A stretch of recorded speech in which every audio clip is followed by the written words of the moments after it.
Today we'll be prepping and sealing organic timber pieces.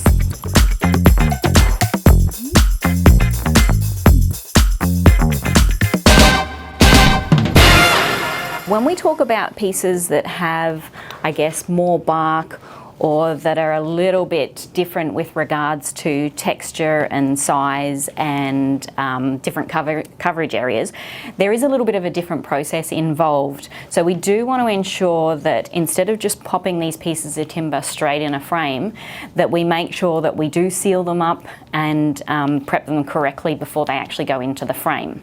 So with some of my natural pieces of timber here, there is a build-up of dirt and dust on these pieces. If I was just to seal this up immediately, what'll happen is the resin won't bond to the actual timber edge very well, and I might also get a lot of that dirt and texture sort of stuck in my resin mixture, and I won't be getting a nice clean timber surface. The quickest and easiest way to remove that product from your bark is something like a small wire brush. You can also use other, I guess, methods of wiping it down, but I just find that a light scuff up with the wire brush is probably the best method to clean them down. And I want to make sure, especially with these little pieces of organic timber, that I am actually getting into the little nooks and crannies through the surface of the timber itself. So I'm going to make sure I give it a good clean over, flipping on all edges. Some timber, especially of this nature, can be quite fragile, and you can have some quite delicate little pieces off it. If the wire brush is too much, you can use items like a toothbrush to be able to remove excess dust and dirt as well. So that's another option too. I'm now going to run the wire brush along my bark edge here and remove any loose matter. If you have a large slab and you are wanting to remove all the excess, using a wire brush can be a little bit time consuming. So you do have the option to use like a wire brush drill bit. That'll speed up the process and make it quite a lot faster for larger slabs or larger projects. Okay, I'm satisfied with how well I've cleaned the bark edge and these few bits of organic timber, but you can actually see how much residue has come off, how much dust, dirt and bark has come off those pieces, and this is the loose matter that you basically want to remove, because otherwise it does hinder that chance of the resin having a good quality bond to your bark or your timber edge. Okay, so I've just cleaned up my workspace. I'm now going to just make sure that my pieces are clean, so I'm going to give them a spray down with isopropyl and just a wipe over with a cloth, just to make sure that I have removed all of that debris thoroughly. By using ISO, it usually evaporates pretty quickly, so it's perfectly fine to use on the surface of your timber. It doesn't leave a residue at all, which is great. Generally, for cleaning up your timber pieces, or even like resin spills and things like that, I do prefer to use something like a t-shirt rag, because they tend not to have too many fibres coming off onto your project. So if you are using some kind of cloth or a towel that leaves a lot of fibres, be sure that you remove those from your timber project pieces as well. I'm at a point now where I'm ready to seal up our timber pieces. Now I've pre-mixed some of our Resi Clear, as I find that Resi Clear, because it can be poured in a thinner layer and has a very fast cure time, so you're looking at a full cure in 24 hours, is the best resin to use for sealing up for your timber pieces, because you're able to then put them on in the framing process and then start filling up around them at a much quicker speed. So that's why we use Resi Clear. The reason we seal up our timber pieces is because timber is very porous, which means it has oxygen in it. So if you look at it under a microscope, it's almost like it's got pores, and those pores hold oxygen. If we don't seal them up and we pop these straight in your job and you pour around them, there's a high chance that you'll have a lot of micro bubbles and fine bubbles bleed out into the cavity that you've poured your resin into, which means you usually end up with a job that's really hard to have a clear bubble-free pour. So anytime that I do any resin projects, I always seal up my timber or my organics first to avoid having any extra bubbles coming into your resin channel that you've poured into. And I don't have a mask on because all of our resins are no VOC, so no volatile organic compounds, which means they don't produce fumes. So I'm also working in a very well ventilated area. Now I'm going to lay my pieces out here. I'm working on a core flute board here. The reason I'm working on the core flute is I know that my resin removes really well off of the core flute. So I'm going to get to and start pouring. So I'm just going to pour a little bit over each of them, and then I'll pick them up and work the resin into all the little knot holes that we've got going on here. Now we only need a really small amount of resin when we're sealing up, and it is rather difficult to sort of calculate.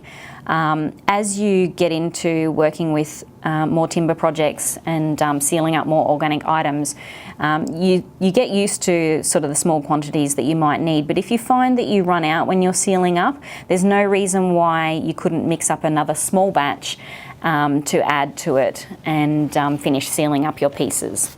So basically I want to make sure I've got good coverage around every single little bit of my timber, and you can see there I've covered it because it actually changes colour. It'll go darker because ultimately the timber is now wet with the resin.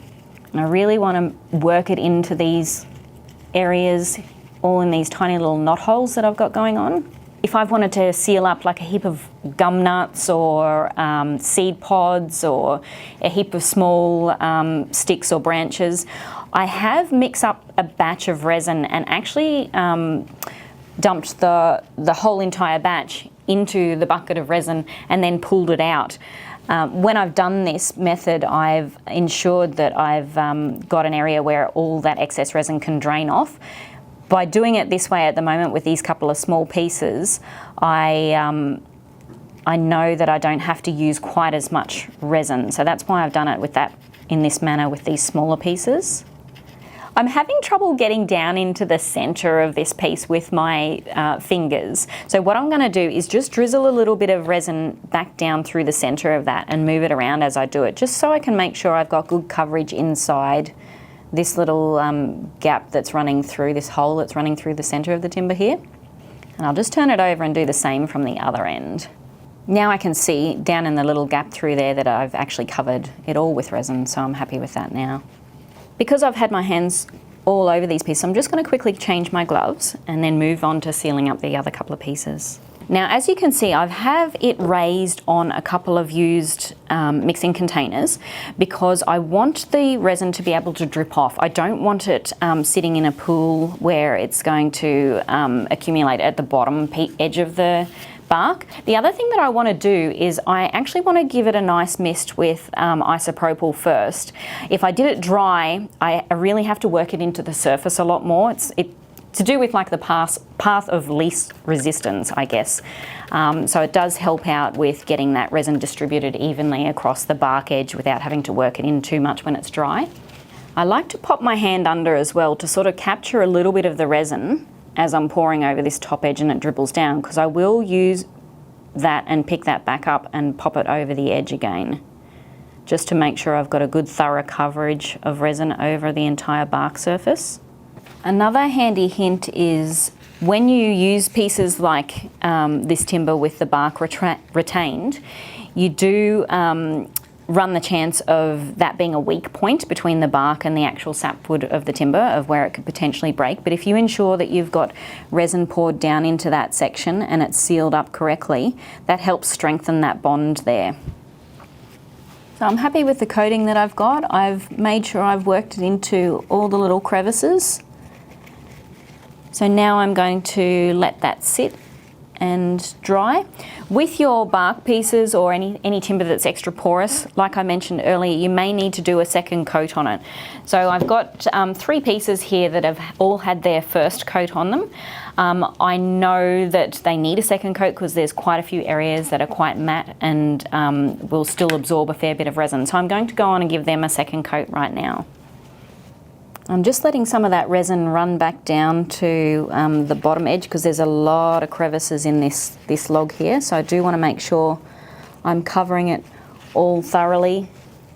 I'm also making sure, because I have got an edge on this piece of log that I'm actually making sure that that seal with my Bopet plastic is reinforced. So I'm making sure I'm getting good coverage between the log and that plastic edging. With porous timber, if I do have an area where my resin has pooled, I have a chance of trapping some bubbles in the surface in that area where it pools. So if I have that happen and I let it cure, when I do fill it up with resin, it's very noticeable, those areas. So we do want to make sure it is only a light coat. So I'm happy with the coverage that I've got there at the moment, but because I don't want the resin to pool too much, I'm going to let it sit for a bit, and then I will come back and maybe remove some of the resin in the deeper channels. In the meantime, we'll seal up our other couple of pieces. And this is another piece that has a lot of little crevices to it, hence the reason to double check that we've done a second seal on it to make sure that we've covered every area. The reason I'm using my hands to fill up and move around all this resin instead of something like a brush is because I find that using a brush and the fibres on the brush creates quite a sort of foamy mess of your resin. I have found that using like a little silicone-ended brush sometimes helps well. You can get those from art stores, but generally your gloves and being able to pour resin into the cavities is usually your quickest and easiest method. So I'm happy with the coverage on that piece. I'm going to move on to my block now. My knot hole here actually transfers through to the back side here. I do want to make sure I've got a good seal in here before I do tape it up, because if I was to tape it up now and just fill from the top side, I wouldn't get enough coverage here, and I could then actually get some of those bubbles bleed up into this main hole. So I do want to make sure that I cover both sides very well. And I'll work that resin around into this knot hole, making sure I'm getting right into it. And you can see where that split joins there through this piece of timber. So I'm just going to pour some down that split edge as well. And I'll just let that stand for a moment and let that seep through that top edge. So my resin's pooling in these crevices here at the moment, and you see fine little micro bubbles coming out of my mixture. So what doesn't get removed with spraying isopropyl to break that surface tension, I'm going to scrape out with the paddle pop stick so I don't have too much of it pooling. I find that as the resin's starting to thicken up that these may still continue to pool and drizzle down from the resin that's from the top section. So you can still continue to remove any excess resin that's pooling that has little bubbles in it, even as it's starting to thicken up. All right, I do have a little trick when it comes to sealing up organics that are like your flowers. With organic flowers, I prefer to hang them and have the resin drip off them versus having them stuck to the core flute as it's drying, because generally you'll break petals off and break the stems if the flowers are quite delicate. So these are just a pre-dried flower that I bought dried. I'm going to basically run some resin over them and hang them in this bucket. But how I do that is I basically get a large skewer and I run a little bit of tape along the skewer and stick it to the skewer. And turn that skewer over, and then I place my flowers on the edge of the tape, ensuring that they're not going to be too long and actually touch the bottom of the bucket, and spacing them out so they won't touch one another as they are drying. And then I will add another piece of tape on top of my skewer and the piece that I have now to make sure that my stems of my flowers are attached in place. So now I have them where I can hang them, and I also have them in a bucket that I can hang them on the edge. And to stop them flipping, I will just tear a little bit of that tape so I have a section where it can sit on and secure it in place. So that's how I want my flowers to dry. So now I'll give them a light coating with resin, and then we'll pop them in our bucket to hang and dry. So I'm just going to pour a little bit into the palm of my hand, but over the top of each of the flowers.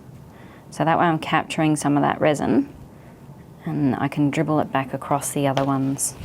You could potentially dip these in resin as well, When dipping in resin though, you've got to have a big enough container to sort of dip them in, otherwise you may not get the coverage the same as pouring over the top of them.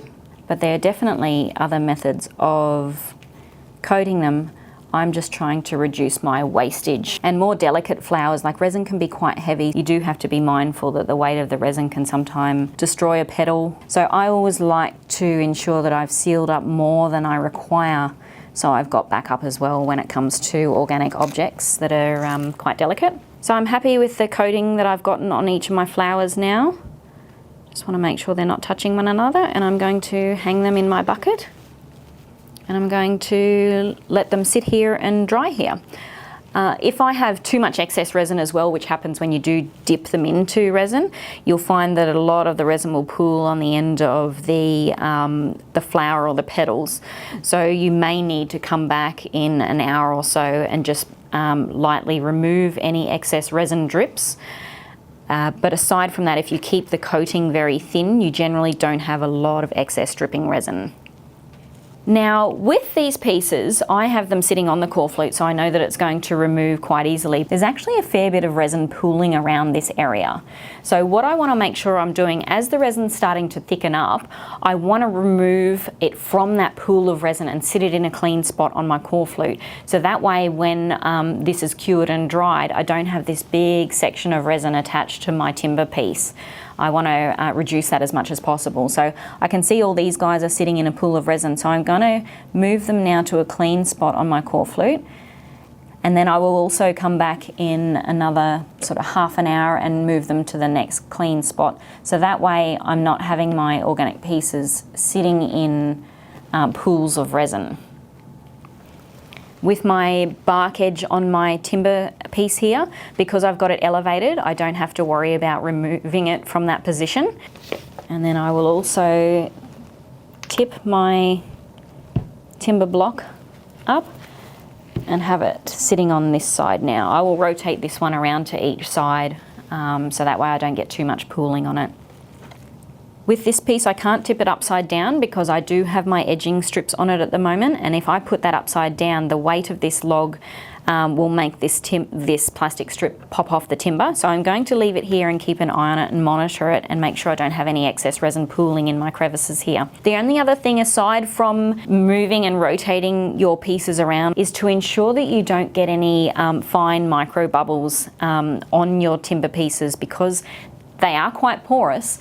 They have a tendency to have a lot of fine micro bubbles. So what I will do at each stage of moving them at about half an hour or so until it thickens up, and then the next block of half an hour, I will actually give it a nice mist with isopropyl alcohol. And that way, if there are any fine little bubbles that are appearing because the timber or your organics are quite porous, we are making sure we get rid of those, so that way they don't become visible when we embed them or when we fill our projects up with resin at a later stage. I hope this has been helpful for you guys. I know that these stages of preparation when you are working with resin are vital to ensuring that you get a nice bubble-free, trouble-free pour for your main project. Make sure you guys like, subscribe, follow along. We will be making more YouTube videos that will give you more information in the future, so please follow along.